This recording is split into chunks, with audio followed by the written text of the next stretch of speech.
વઘારેલો રોટલો બનાવવા બેસું છું હું. આમ તો હું કારીગર છું, વર્ષોથી બનાવું છું.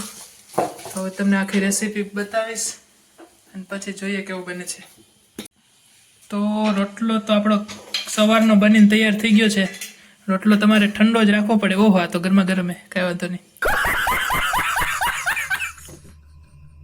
એની સિવાય આપણી પાસે છે એક સૂકી ડુંગળી, 2 લીલી ડુંગળી અને 2 લાલ ટમેટા. તો આટલું સુધારી લઉં પહેલાં. તો બધી વસ્તુ મેં સુધારી લીધી છે. સૌથી પહેલાં જો આ સૂકી ડુંગળી સુધારી છે, સિવાય લીલી ડુંગળી છે, અલગ અલગ બધું સુધારવાનું છે. પછી આ લીલી ડુંગળીના પાંદડા છે, આ ટોમેટોસ છે અને આ છે કોથમરી ઉપરથી ગાર્નિશ કરવા માટે. તો બધી વસ્તુ સુધારી લીધી છે. હવે ચાલો જલ્દી જલ્દી બનાવીએ. રોટલાના ઝીણા ઝીણા કટકા કરી નાખ્યા છે એટલે ડાયરેક્ટ પછી વઘારી જાય એટલે એમાં એડ કરી દઈશું. એ સિવાય આપણી પાસે શું છે આમાં? ખાલી લસણ, કાદુ લસણ. કાદુ લસણની પેસ્ટ પણ રેડી છે. થોડુંક તેલ લઈ લઈએ અને વઘારી નાખીએ. તેલ મૂકી દીધું છે ગરમ કરવા માટે. એ સિવાય સાથે સાથે મમ્મીએ કીધું કે મારો વિડીયો લે એટલા માટે હું લઉં છું. ઓળોનો રોટલો બની રહ્યો છે સાથે સાથે. અરીસામાં જોઈ લ્યો. ઓર ઓલા. તો હવે રાઈ આવી ગઈ હશે.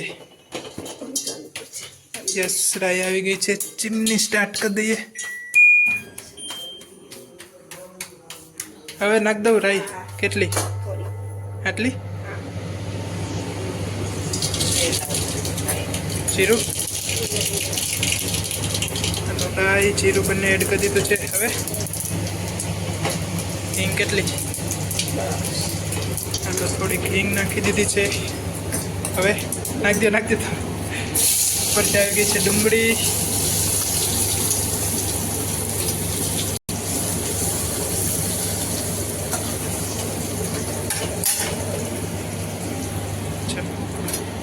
ડુંગળી ઓલી થઈ ગઈ છે, થોડીક બ્રાઉન થઈ જાય ને ડુંગળી બ્રાઉન, પછી ઉપરથી નાખવાની પેસ્ટ. લસણ ડુંગળીની પેસ્ટ આવી ગઈ છે. એ ડુંગળી ચડી રહી છે ત્યાં સુધી સાથે થોડુંક લીલું લસણ સુધારી દઈએ. હાલો, ડુંગળી એકદમ ચડી ગઈ છે. હવે શું નાખવાનું છે?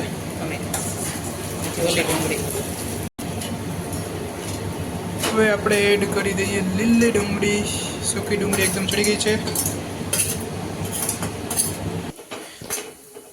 લીલી ડુંગળી પછી હવે આવી ગયું છે લીલું લસણ. અને હવે આવી ગયા છે ટમેટોસ.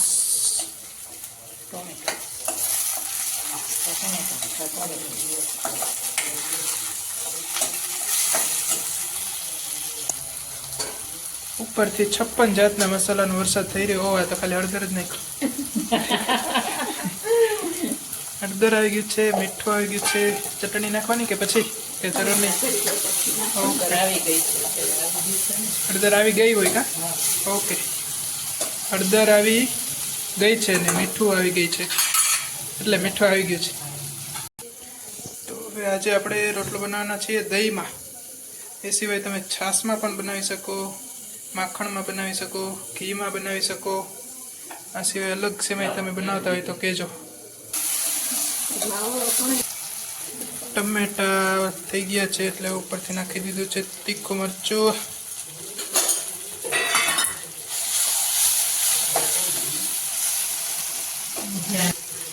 ને હવે વરસાદ થઈ રહ્યો છે લીલી ડુંગળીના પાંદડાનો.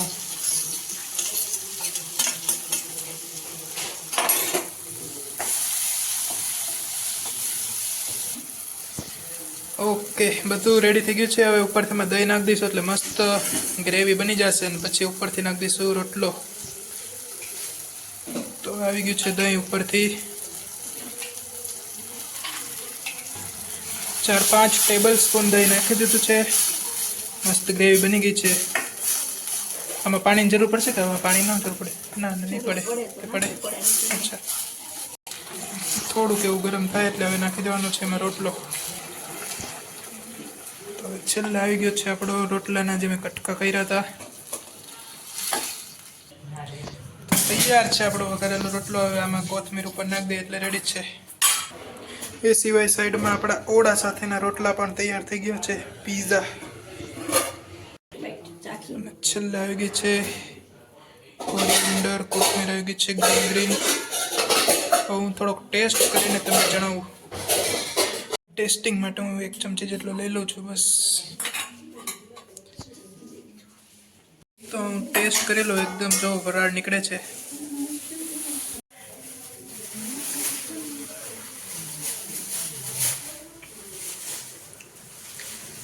મસ્ત મસ્ત. હો ચાખો.